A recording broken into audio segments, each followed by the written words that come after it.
નમસ્કાર, આપ જોઈ રહ્યા છો નેશન પ્લસ ન્યૂઝ. હું છું આપની સાથે હેતર ભગત.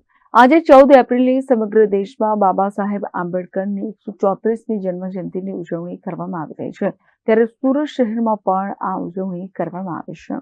સુરતના માન દરવાજા ખાતે ડોક્ટર બાબા સાહેબ આંબેડકરની પ્રતિમાને રાજ્યના ગૃહમંત્રી હર્ષ સંઘવી દ્વારા પુષ્પાંજલિ અર્પણ કરવામાં આવી છે, જેમાં આપણા દેશના બંધારણના ઘડવૈયા ડોક્ટર બાબા સાહેબ આંબેડકર જયંતિ નિમિત્તે દેશવાસીઓની શુભકામનાઓ સામે આવી રહી છે. બાબા સાહેબ આંબેડકરનો નારા દેશના ચારે ખૂણે લાગી રહ્યા છે. જબ તક સૂરજ ચાંદ રહેગા તબ તક બાબા તુમ્હારા નામ રહેગા.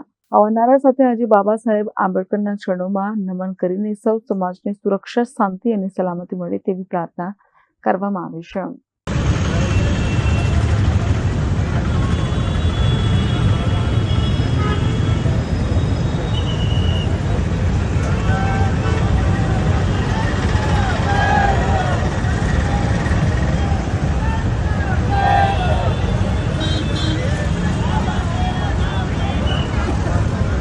Report nation plus news Surat.